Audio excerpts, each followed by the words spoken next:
Tiga lagi ahli parlimen dan dua ahli Dewan Undangan Negeri didakwa akan menyertai Parti Bangsa Malaysia PBM sebelum pilihan raya umum ke-15. Mendedahkan demikian, Presiden Pengganti PBM, Datuk Zuraida Kamaluddin berkata, penyertaan mereka nanti akan menjadikan 7 kerusi parlimen dan 7 kerusi DUN di sandang parti itu yang akan dipertahankan pada PRU akan datang. Untuk mengulas perkembangan ini, kita bersama Fellow Kerusi Institusi Raja-Raja Melayu UiTM, Mujibu Abdul Muiz. Saudara Mujibu, terima kasih kerana sudi bersama dalam Buletin Awani. Pertama sekali, dengan perkembangan terbaru ini, adakah kita melihat PBM boleh menjadi pesaing kuat parti sedia ada dalam PRU 15, Mujibu?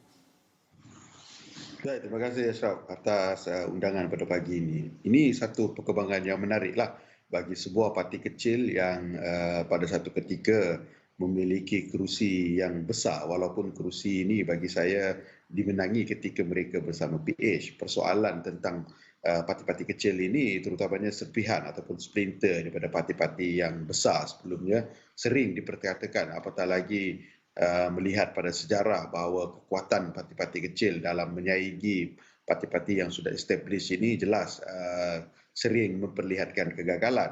Apatah lagi isunya pada ketika ini ialah dengan pertambahan daripada 4 ahli parlimen membawa kepada 7. Kalau kita lihat 3 tambahan itu, saya menjangkakan mereka juga barangkali datang daripada parti-parti yang sudah menang dengan coalition terdahulu ya. Kita masih lagi tidak mengetahui siapakah 3 ahli parlimen yang dikatakan dan 2 ahli DUN ini.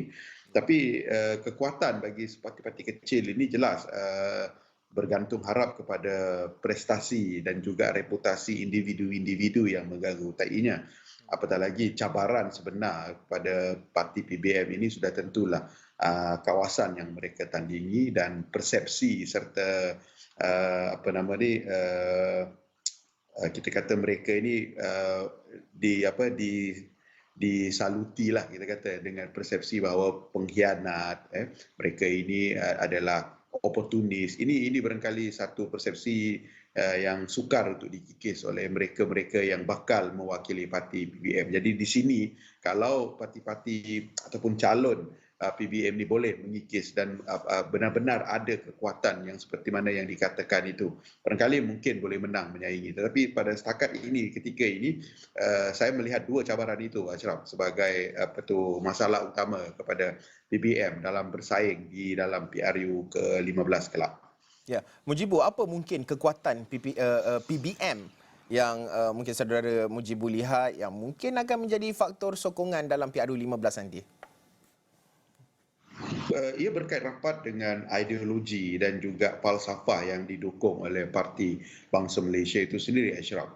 Ya, membawa satu naratif yang saya rasa pada ketika ini diterima umum sebagai satu naratif, satu kerangka politik yang dimahukan oleh pengundi.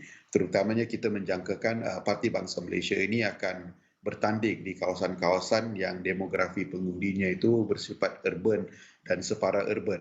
Jadi saya rasa dengan ideologi sebagai sebuah parti berbilang kaum yang mahu melihat satu politik segar yang mendukung aspirasi semua kelompok ini saya rasa satu kekuatan yang barangkali boleh diserlahkan oleh Parti Bangsa Malaysia, dengan syarat saya rasa mereka berani untuk mengemukakan calon-calon yang baharu, calon-calon yang segar dan tidak mempunyai bajet yang memberikan mereka ini persepsi dan juga satu gambaran yang tidak menyerlahkan itu. Kerana saya rasa parti-parti baru harus mengetengahkan calon itu dan juga ideologi dia berbanding dengan parti itu sendiri. Tapi itulah, kalau melihat kepada percaturan awal yang ditengahkan oleh PBM, mahu mengekalkan 7 yang dikatakan sebagai incumbent ini menjadi calon pada PRU ke-15 kelak. Saya rasa ini sudah tentulah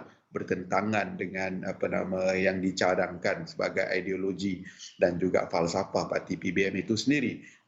Di mana di awal perbincangan kita tadi, Ashraf, bagaimana calon-calon 7 calon ini yang dikemukakan, ya, terutamanya yang 4 yang sudah confirm ini di Ampang, di Julau, di Tebrau dan di Lahad Datu, kawasan saya sendiri ya, yang pernah bertanding atas tiket parti lain, PH dan juga Warisan pada ketika itu, mahu untuk bertanding semula atas tiket PBM ini, saya rasa barangkali akan memberi masalah. Walaupun mereka ini adalah personaliti yang sudah lama dan berbekas di kawasan itu, tetapi pengkhianatan dan juga isu-isu yang berkait rapat dengan kartel, isu-isu yang berkaitan dengan kejatuhan PH pada satu ketika itu dulu yang banyak disumbang oleh mereka ini, berkali itu permasalahan terbesar, bukan saja daripada perspektif pengundi tradisi yang mengundi parti-parti sebelumnya ya, tetapi juga pada pengundi baru yang saya rasa melihat ini mungkin sebagai satu yang tidak match dengan ideologi dan perjuangan PBM, tetapi calon-calon inilah juga calon-calon yang membawa kepada permasalahan parti ataupun permasalahan ketidakstabilan politik yang disumbangkan oleh parti mereka terdahulu.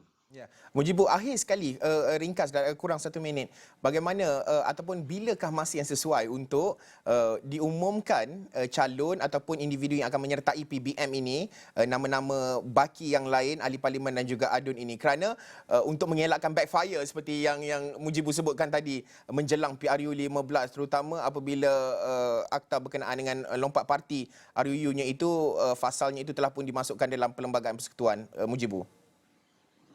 Ya, saya rasa ini patut diumumkan dengan lebih awal kerana sebagai sebuah parti baru, mengumumkan calon awal boleh memberikan banyak publicity dan juga pendedahan kepada umum bahawa ini adalah calon yang bakal dipasang. Tetapi itulah seperti mana yang kita tahu, Ashraf, barangkali kerana mereka ini adalah incumbent ya, 3 ahli parlimen dan 2 DUN ini incumbent pada kerusi yang sekarang ini barangkali diwakili atas tiket parti, apa juga parti lah ya, yang mereka wakili itu, dan juga sudah tentulah ramai yang bertanya bahawa apakah ini melibatkan tokoh-tokoh utama, kerana kita faham ada lagi beberapa tokoh politik yang kita kata rapat dengan Zuraida, terutamanya nama-nama besar seperti Datuk Seri Azmin Ali, YB Hilman ini berkali menjadi hot seat lah untuk kita saksikan apakah mereka di antara ahli parlimen dan ahli DUN yang bakal menyertai Parti Bangsa Besar itu, kerana jelas